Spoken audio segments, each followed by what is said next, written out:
Le samedi 4 juillet 2026. Alexandre. Aujourd'hui, je n'ai pas de haine.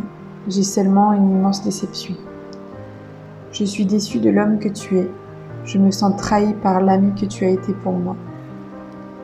Ta lâcheté à ne serait-ce que me dire non me manque le plus grand des respects. Tu as gâché notre amitié. Ne dis pas que les torts sont partagés. C'est faux. Parce que j'ai toujours été authentique avec toi, droite. Et ce depuis le premier jour où je t'ai rencontré jusqu'à aujourd'hui. J'ouvre ma nouvelle vie avec cette quête de vérité, la vérité envers moi-même. Je n'ai plus besoin de te le dire, mais tu étais ma vérité. C'était avec toi que je me voyais faire ma vie. Nous aurions pu tellement nous apporter mutuellement. Mais tu as préféré me laisser dans cet entre-deux, alors que tu sais que c'est une des choses les plus douloureuses qui existent. Aujourd'hui, je me choisis enfin. Ne reviens plus jamais. Je ne veux plus jamais aucun contact avec toi. Je dois faire le deuil de cette histoire qui m'a tellement fait vibrer. Les souvenirs défilent en écrivant cette lettre. Les plus beaux rires, les moments d'émotion, le réconfort que j'ai pu trouver dans tes bras, ces petits moments suspendus où l'amour soufflait à nos oreilles. Je n'oublie pas les affreux moments de souffrance qui ont malheureusement été si nombreux. Je n'ai pas de leçons à te donner. Tu es grand. À presque 37 ans, tu es un adulte qui fait ses propres choix. Les non-choix sont des choix. Tu es un homme responsable. J'accepte aujourd'hui la souffrance que Dieu m'a donnée de vivre.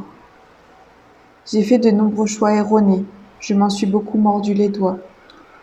Mais aujourd'hui, j'arrête de culpabiliser. Mes choix m'appartiennent. Même si mon mariage est un échec aujourd'hui, j'assume totalement le fait que j'ai fait ce choix aveuglément. Je n'aurais sans doute jamais dû te choisir comme témoin, mais on ne refait pas le monde. Le regard que les gens ont porté sur moi durant ces quelques dernières années a été extrêmement difficile à vivre. Mais j'ai survécu. J'ai survécu à la malveillance et au on-dit. J'ai survécu au dogme qui pousse parfois à la dépression. Me faire culpabiliser de t'aimer, cela m'a abattue à l'époque. Mais aujourd'hui, je t'aime avec fierté. Je suis fière d'aimer l'homme que tu es, avec tes failles et tes défauts. Merci Seigneur pour cet amour si beau et si pur qui me transcende.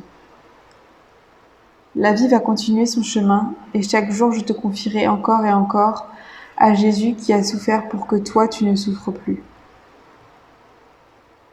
Je te l'ai aussi souvent dit, mais ton papa est là, il veille sur toi. Tu es un être aimé Alexandre, n'en doute jamais.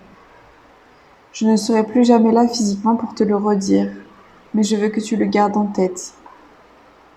Aie confiance en toi comme j'ai confiance en ta beauté intérieure.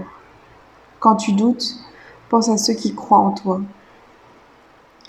Le véritable amour n'enferme pas, il élève. J'espère de tout mon cœur que le bonheur d'une femme frappera à ta porte. Tu mérites la meilleure. Si un jour elle vient à toi, ne lui ferme pas la porte. Toutes les femmes ne sont pas les mêmes. Je ne sais pas si tu as eu de la patience d'arriver jusqu'ici. J'ai bientôt fini, promis.